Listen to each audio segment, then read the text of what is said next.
చెప్తున్నాం. Thank you. Party ఫిరాయింపులకు పాల్పడతా ఉన్నారు. Regular గా ఎమ్మెల్యేలు మీతో పాటు కనిపించిన వాళ్ళు రెగ్యులర్ గా అక్కడ చేరుతా ఉన్నారు. ప్రెజర్ ఉందా? ఎందుకోసం మారుతున్నారు అంటున్నారు. ఒకటే మాట బ్రదర్, ఇవాళ ఎంత దారుణంగా ఉంది రేవంత్ రెడ్డి గారి పరిపాలనలో పరిస్థితి అంటే, పేర్లు చెప్పను ఆ ఎమ్మెల్యేలు కూడా ఇబ్బంది పడతారు. ఒక ఇద్దరు ఎమ్మెల్యేలు పార్టీ మారిన వాళ్ళు, వాళ్ళకి వాళ్ళ నియోజకవర్గంలో డీఎస్పీలు ఫోన్ చేసి మీరు మారండి, మారకపోతే మీకు ప్రాణగండం ఉందని కొంతమందిని భయపెట్టారు.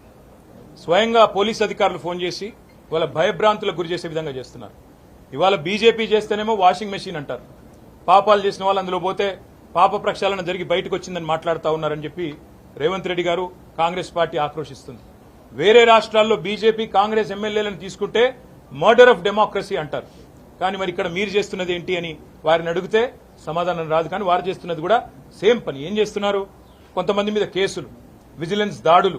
మా రాజశేఖర రెడ్డి గారి బిల్డింగ్ బొలగొట్టినారు, మా రాజశేఖర రెడ్డి గారి కాలేజ్ బిల్డింగ్ పడగొడతారు. మల్లారెడ్డి గారి ఆస్తుల మీద పోయి వాటిని ధ్వంసం చేస్తారు. కొంతమందిని డైరెక్ట్ గా మీకు ప్రాణగండం ఉందని భయపెడతారు. కొంతమందికి బిజినెస్లుంటే ఆ బిజినెస్ల్లో విజిలెన్స్ వాళ్ళని పంపించి ఇంకా ఇతరత్ర సంస్థలను పంపించి ఇబ్బంది పెట్టే ప్రయత్నాలు. ఎవరన్నా నిర్మాణ రంగంలో ఉంటే వారిని జీఎంసీ ద్వారా, హెచ్ఎండిఏ ద్వారా భయభ్రాంతులకు గురి చేయడం. ఇవాళ బడేబాయికి చోటాబాయికి పెద్ద తేడా ఏం లేదు. బడేబాయి అక్కడ చేస్తున్న పని ఇక్కడ ఈయన చేస్తున్నాడు చోటాబాయి, ఏం తేడా లేదు. ఆయన తనకుండే అన్ని సంస్థలను వాడుతున్నాడు, బెదిరిస్తున్నాడు రాజకీయ పార్టీలను, వైరపక్షాలను. ఈయన కూడా అదే పని చేస్తా ఉన్నాడు.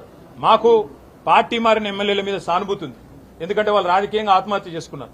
వారిని నేను కాపాడలేను, ప్రజలు తప్పకుండా వారిని శిక్షిస్తారు ప్రజాక్షేత్రంలో. అందుకే మేము చెప్పేది, ఇవాళ రాజకీయాల్లో హత్యలు ఉండవు, ఆత్మహత్యలే ఉంటాయనడానికి ఇవే ఒక గొప్ప నిదర్శనం నేను అనుకుంటా ఉన్నా. చాలా విషయాలు చెప్పాము, ఇంకా మిగతా విషయాలు చెప్తే మీరు ఇంకెక్కడికో వెళ్ళిపోతారు. ఇంకో